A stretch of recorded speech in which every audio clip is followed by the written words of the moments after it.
जय जगन्नाथ सांग माने गल्प भंडार तरफ आपण मानक स्वागत। आसंतु जानिबा आजिर स्वास्थ्य टिप्स विषय रे। प्रिय दर्शक बंधु, जदि आम चैनल टी को सब्सक्राइब करि नाहंती दयाकरी सब्सक्राइब करि दियंतु। नंबर 1, सर्वदा शरीर रे कॉटन कपड़ा परिधान करंतु।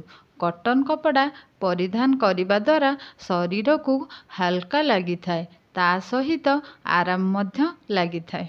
नंबर 2, शारीरिक परिश्रम करिबा द्वारा शरीररू बाहरुथिबा झाल एहा शरीर पाई बहुत लाभदायक होई थाए। झाल बाहरिबा द्वारा शरीर रे मोटापा लगी न थाए, सेथिपाई सबुदिन किछि ना किछि शारीरिक परिश्रम करंतु एवं सुस्थ और निरोग रुहंतु। नंबर 3, निदरू उठी सारिबा परे जदि आपण को थका अनुभव हेउथाए तेबे आपण जानी रखंतु जे आपणक शरीर रे पानीर अभाव थाई पारे। सेथिपाई निदरू उठिबा परे निहाती भावरे पानी पियंतु। नंबर 4, जदि छोट पिला माने सबु बेले कांदु थांती एवं ता सहित अधिकांश समय रे बीमारी रे पड़ु थांती तेबे आपण संध्या समय रे निहाती भावरे सेमानकु कर्पूर आळतीर धुनी जरूर देखांतु। नंबर 5, नियमित रूप रे आपण अदार सेवन करंतु। एहा द्वारा मनीष शीघ्र बीमारी रो मुह देखि पारे नाही। मनीष सबु बेले सुस्थ रही थाए।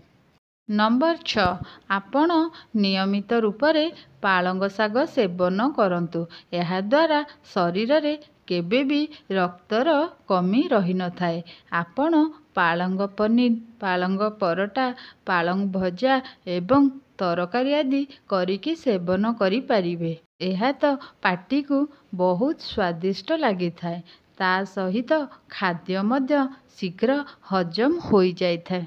नंबर 7, आपण शीत दिन रे सकाळु सकाळु चार सेवन करुथिबे, किंतु आपण संध्या समय रे वेजिटेबल सूप निहाती भावरे सेवन करंतु। एहा शरीर पाई बहुत लाभदायक होई थाए।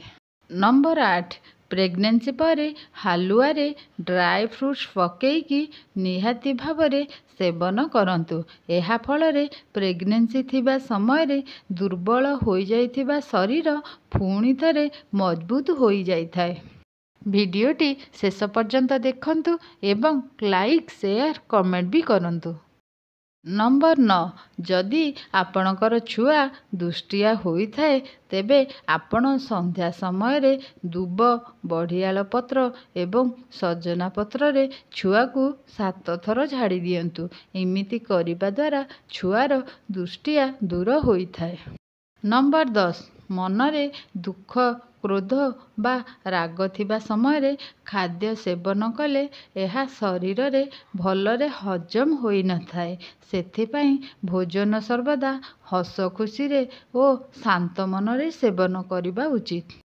नंबर 11, स्तन को टाइट करिबा पाई नियमित रूप रे ऑलिव तेल किंबा सोरिष तेल रे स्तन को मसाज करंतु। एमिति करिबा द्वारा ब्लड सर्कुलेशन सठिक रूप रे होई थाए। एहा फल रे ड्राइनेस, कुंडेई हेबा ओ जंत्रण हेबा आदि दूर होई थाए एवं स्तन टाइट होई जाई थाए। नंबर 12, गोड़, हाथ आदि जदि कला थाए तेबे नियमित कंचा क्षीर रे बेसन मिसाई लगांतु।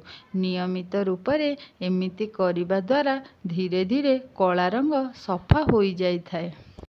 नंबर 13, 2 चामच कंचा क्षीर रे 1 चामच लेंबू रस भलरे मिसाई चेहरा रे ओ बेकरे भलरे मालिश करंतु एवं 30 मिनिट परे धोई दियंतु। देखिबे एहा द्वारा चेहरा गोरा ओ चिकन होई जाई थाए। आसंतु जानिबा परवर्ती। नंबर 14, शरीरर ओजन कम करिबा पाई आपण अधिक चीनी, लुण ओ मैदार सेवन करंतु नाही। एही सबु सेवन करिबा द्वारा शीघ्र ओजन वृद्धि होई जाई थाए। ନମ୍ବର 15 ଏହି କଥାଟିକୁ ସର୍ବଦା ମନେ ରଖନ୍ତୁ କି ସକାଳର ବ୍ରେକଫାଷ୍ଟ ବା ଜଳଖିଆକୁ କେବେ ବି ଭୁଲିଯିବେ ନାହିଁ। ଯେମିତି ବି ହେଉ ସକାଳର ଜଳଖିଆ ନିହାତି ଭାବରେ କରିବେ, କାରଣ ସକାଳର ଜଳଖିଆ ନ କରିଲେ ଓଜନ କମ୍ ହୋଇନଥାଏ, ତା ବଦଳରେ ଓଜନ ବୃଦ୍ଧି ହୋଇଯାଇଥାଏ। ଭିଡ଼ିଓଟି ଶେଷ ପର୍ଯ୍ୟନ୍ତ ଦେଖିଥିବାରୁ ଆପଣମାନଙ୍କୁ ଅଶେଷ ଧନ୍ୟବାଦ। ଯଦି ଭିଡ଼ିଓଟି ଆପଣମାନଙ୍କୁ ଭଲ ଲାଗିଥିବ ଲାଇକ୍, ସେୟାର, କମେଣ୍ଟ ବି କରିବେ।